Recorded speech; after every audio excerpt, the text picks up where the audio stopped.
ये जो मनुवादी लोग हैं उनके पेट में मरोड़ है। भाई ये संविधान की बदौलत इतनी आगे कैसे चले गए? आखिरी दम तक, आखिरी खून के कतरे तक हम अपनी लड़ाई लड़ेंगे।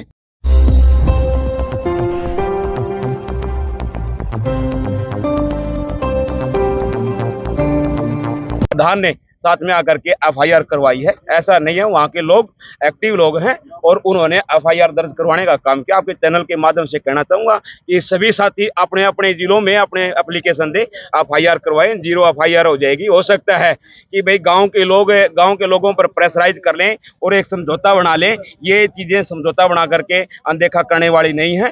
तमाम भीम आर्मी के लोगों से, अन्य संगठनों से प्रार्थना है कि अपने अपने क्षेत्र में इसके प्रति खिलाफ में एफआईआर करवाएं। और जो मेरे साथ में जो लोग आए हैं उनका मैं धन्यवाद। आज बहुजन समाज के बहुत सारे साथी इकट्ठे हुए, भीम आर्मी ने पूरा एक रोष प्रदर्शन किया।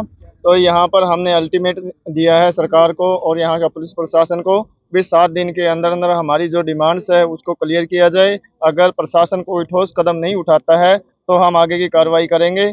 तो इसमें सबसे मुख्य उद्देश्य हमारा यही है कि भी इनको राष्ट्रद्रोह का जो मुकदमा है वो दर्ज किया जाए, उनको देशद्रोही करार किया जाए।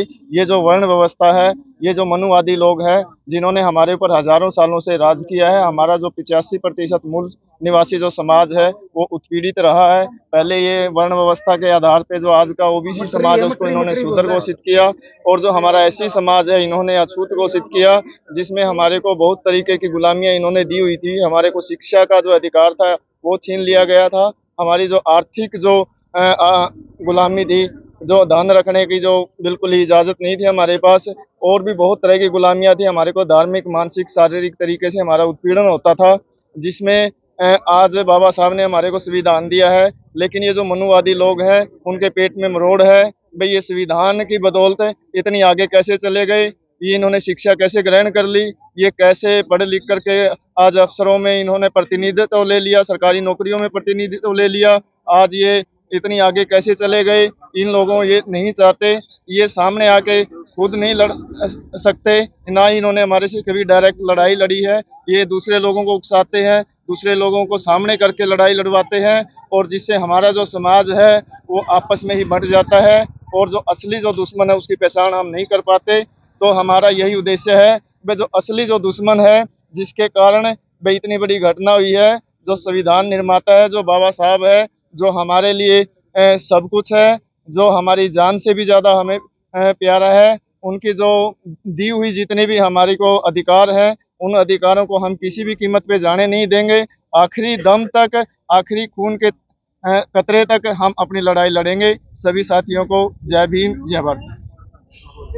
सबसे पहले धन्यवाद पत्रकार बंधुओं का। मैं हल्का उकलाना अध्यक्ष भीम आर्मी सत्यवान बौद्ध। ये मैंने वीडियो जब देखी बुड्ढा खेड़ा की, तो इसके अंदर जो बंदा जला रहा है वो होश हवास में है। अगर नशे में होता तो वो बिल्कुल तुरंत ही उसको जला देता। वो तो उसने बिल्कुल सजा रखी थी वो तस्वीर को बाबा साहब की। इन्होंने जो कृत्य किया है बहुत ही घिनौना है। पूरी दुनिया इसके ऊपर बहुत ही इसका निरादर कर रही है। एक शब्द भी बोला है लास्ट में, क्या बोला है उन्होंने? भी इसका इन्होंने देश का नाश कर दिया। भीमराव अम्बेडकर ने पूरे देश का नाश कर दिया। उसकी सोच बहुत अच्छी सोच, उस बंदे की गंदी सोच है। ऐसी घटिया मानसिकता वाला बंदा, उसको सजा अवश्य होनी चाहिए और देशद्रोह का केस उसके ऊपर लगना चाहिए, क्योंकि ऐसा इंसान समाज का भाईचारा खत्म करता है, इंसान को जातिवाद के विद्रोह में बड़ी बड़ी विवाद पैदा कर देता है। तो ऐसा बंदा जेल के सलाखों के बीच होना चाहिए।